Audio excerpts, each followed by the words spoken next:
Assalamualaikum warahmatullahi wabarakatuh. Alhamdulillahirabbil alamin.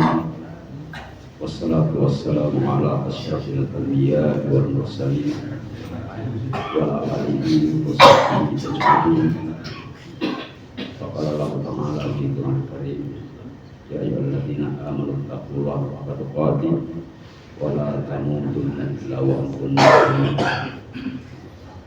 Dan sama-sama kita muliakan dan banggakan Bapak Kepala Kantor Kementerian Agama Kabupaten Maros, Bapak Kepala TU, Bapak Kepala Seksi yang saya tidak sebut dan jabatannya, semoga tidak mengurangi nilai kehormatan kami.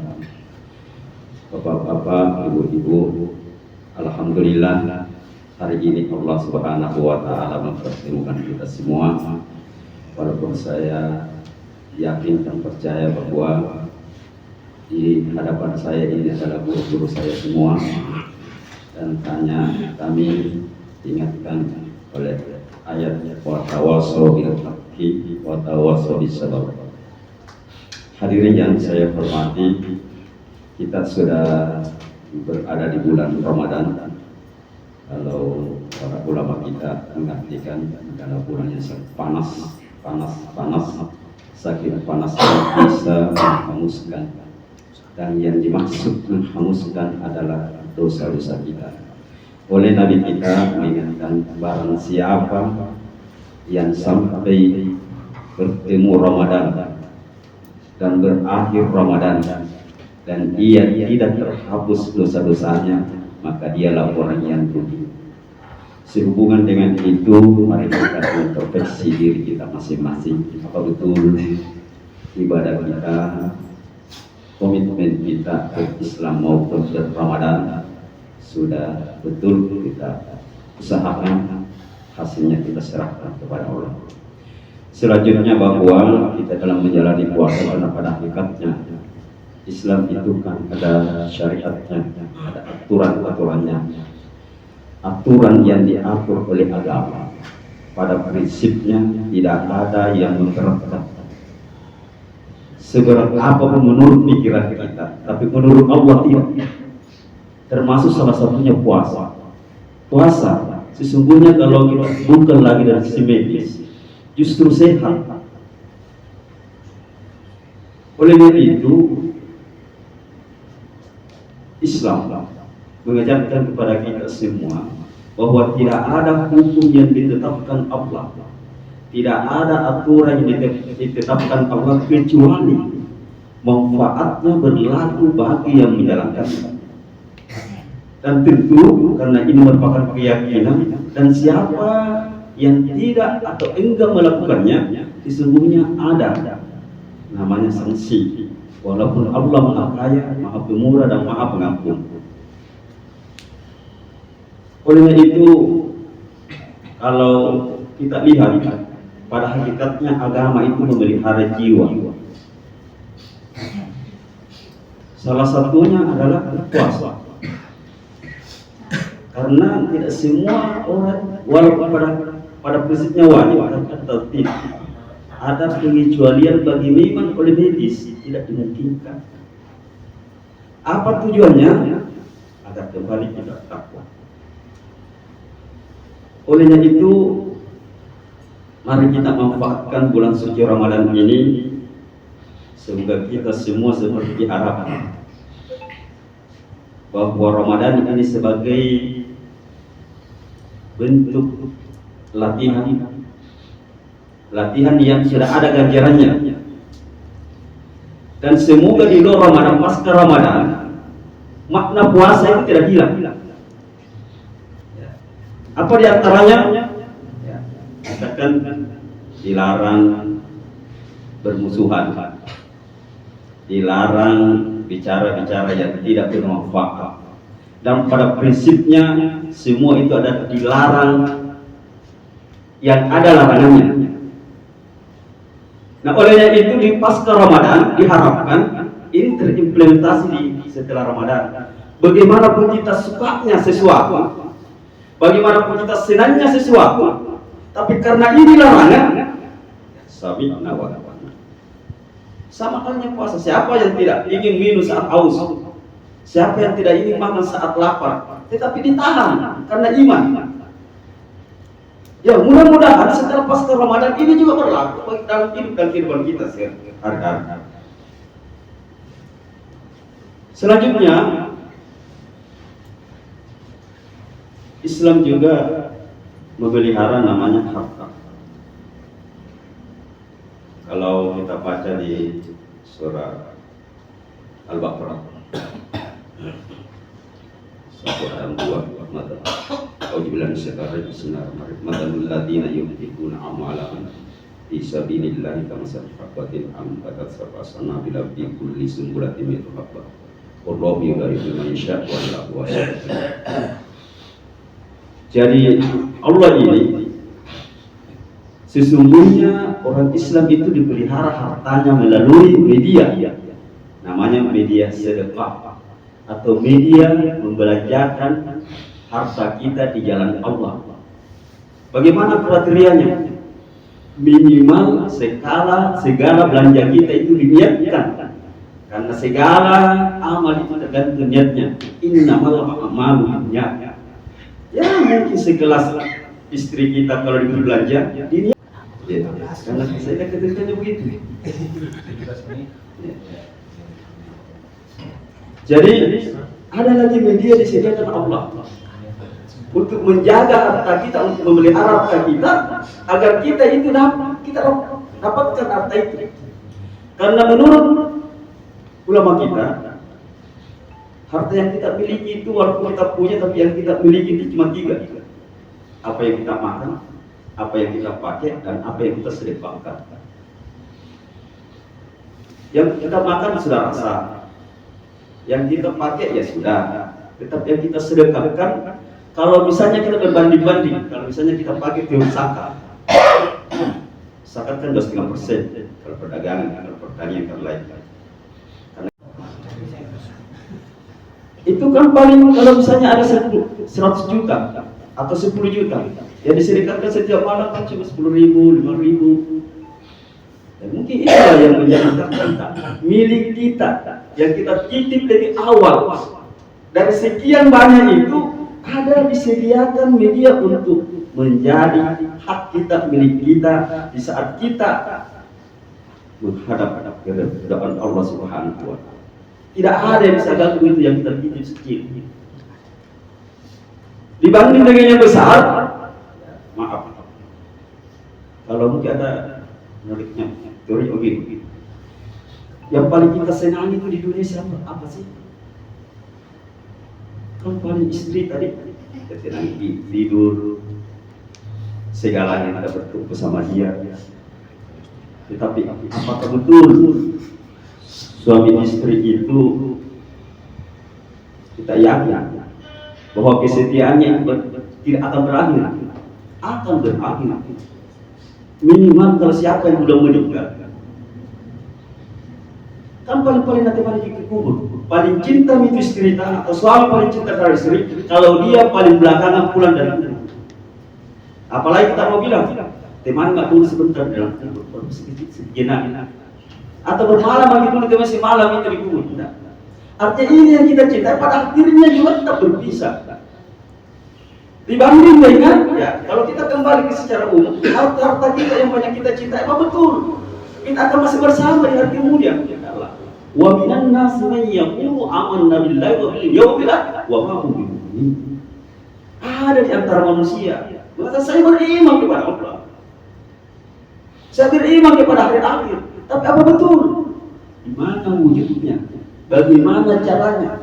Mari kita introspeksi kita, media agama kita insya Allah akan memfasilitasi kita agar harta-harta itu, agar jiwa-jiwa ini senantiasa terpelihara melalui lewat doa. Harta-harta kita terpelihara lewat media sedekah. Dan sesungguhnya masih ada satu ini, ada waktu sedikit. Allah juga menyediakan namanya memelihara keturunan. Kebetulan saya di Kementerian Agama. Jadi keturunan itu penting. Itulah sebabnya ada namanya media pernikahan. Dan di dalam pernikahan itu salah satu syarat sahnya nikah wali. Dan wali tidak main-main. Ya, mungkin banyak ada 4 syarat-syaratnya, tapi mari kita dulu bahas sedikit soal wali. Karena kami di lapangan tidak sedikit itu. Saya anggap perlu kita luruskan. Wali itu ada 2, ada nasab, ada hakim. Mengapa penting wali? Ini kita mau lihat silsilahnya ke bawah ini. Apa betul anaknya dia?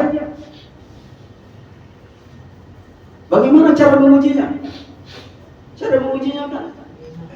Mengapa bukan ibunya menjadi bagian wali?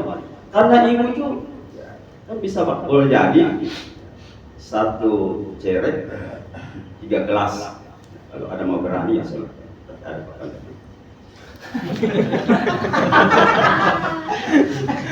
dapat jadi penalti itu Pak. Kalau 1 ceret 3 gelas dapat jadi penalti. Oh, dari ini. Tapi kalau 1 ceret 1 gelas balik, kalau dibalik selesai. Sehingga ini harus jelas. Itulah sebabnya di Arab ada bibit-bibitnya. Jadi ada yang satu hal yang akan kita sikapi sedikit. Nabi itu kan pernah ditegur oleh Allah. Pembantunya itu dia masukkan namanya di belakang. Mari kita belajar sedikit. Saya tidak termasuk menyinggung, tidak. Pejabat-pejabat kita yang kebetulan kalau ada jabatan suaminya, nah itu nama istrinya di belakang. Istri mengikutkan nama suami di belakang. Dan saya pelajari, yang saya pernah baca, ini namanya menghilangkan nasab. Jadi orang tua itu, misalnya Sakiyah binti Mursalim, begitu dia bersuami tidak boleh, dan kebetulan Ahmad suaminya tidak boleh katakan Sakiyah Ahmad, menghilangkan satu nasab.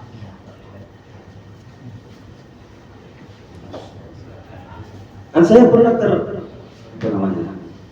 saya sangkanya seperti itu. Begitu di waktu haji, saya sudah sampaikan ini bin ini, bukan Pak, itu nama suami. Dan mungkin bisa jadi kita tidak sadar. Ya kalau tidak ada orang tua jelek, tetapi siapapun tidak boleh kita hilangkan hubungan darah. Begitu juga saya kembali dari sedekah. Bagaimana aturan sedekah? Aturan sedekah itu kan itu dekat.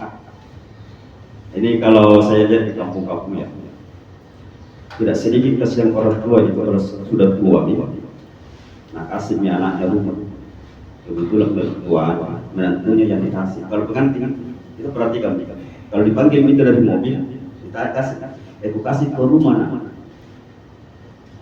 10 tahun kemudian, apa Nabi bilang ini rumah aku yang kasih kan. Dengan bahasa itu karena orang tua sudah tersinggung nanti datang ke rumah tiga anak, mundar mandir. Artinya dia tidak jelas. Nah hal-hal semacam ini mari kita kembali merefleksi keluarga. Kalau Islam mengajarkan kalau mau memberi sedekah yang terdekat, siapa yang terdekat? Tentu kalau orang tua kita atau yang ada nasab kita atau tetangga kita. Dan sedekah tidak mesti berupa barang, bisa juga berupa kunjungan.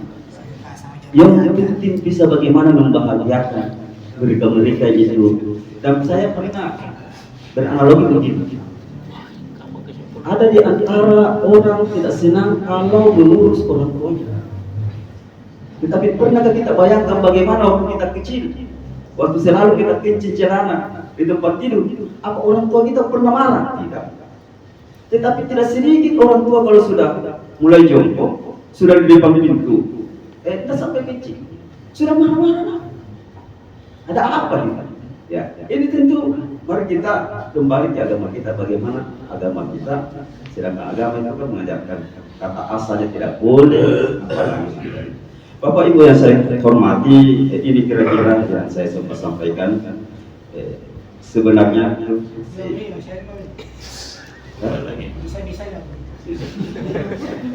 sehingga saya ya. Jadi saya kalau bisa saya kembali ke wali. Jadi wali ini, jadi ada bilang begini. Ya, kalau kami ini datang sudah seakan-akan itu segalanya sudah ya bukan. Jadi petugas dari KUA itu tugasnya bukan menikahkan. Yang punya tugas itu wali. Apa tugasnya KUA hadir dan harus hadir? Memastikan bahwa yang mendaftar itu juga yang menikah. Itu posisinya pengawasan. Jangan sampai lagi mendaftar kalau begitu.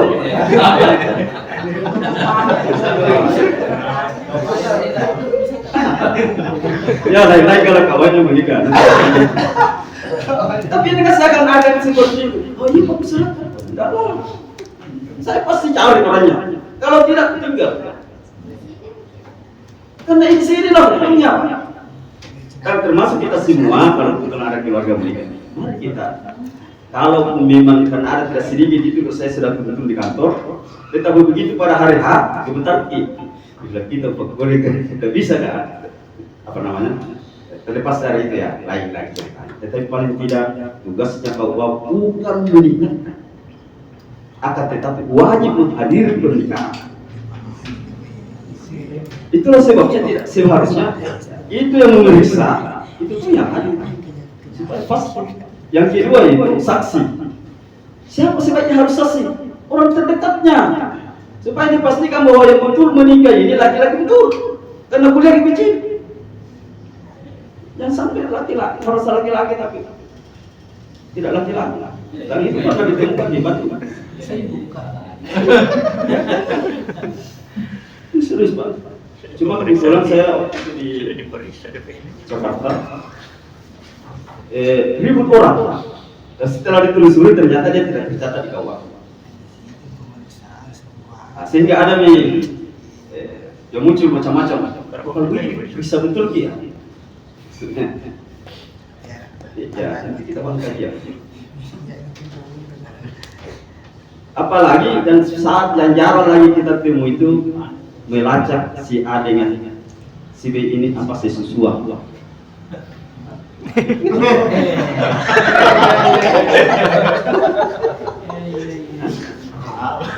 Kan tidak boleh kalau sesuatu.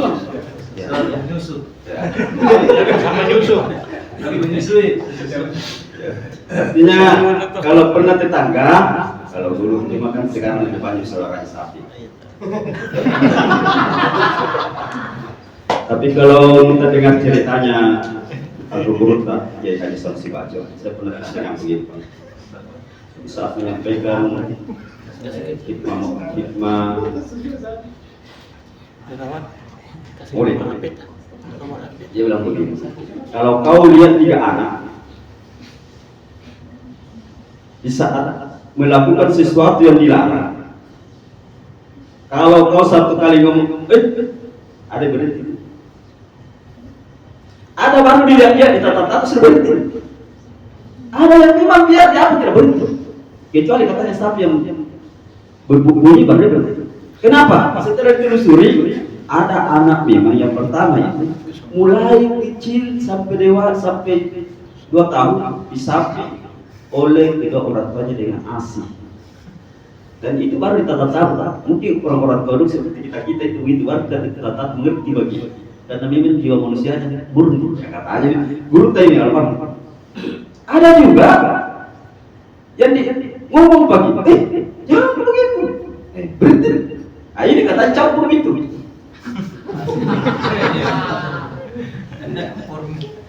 Yang ketiga, ya, pokoknya begitu. Bapak Ibu yang saya hormati, ini kalau kita bicara keluarga, panjang ceritanya, tapi apa boleh buat? Wassalamualaikum warahmatullahi wabarakatuh.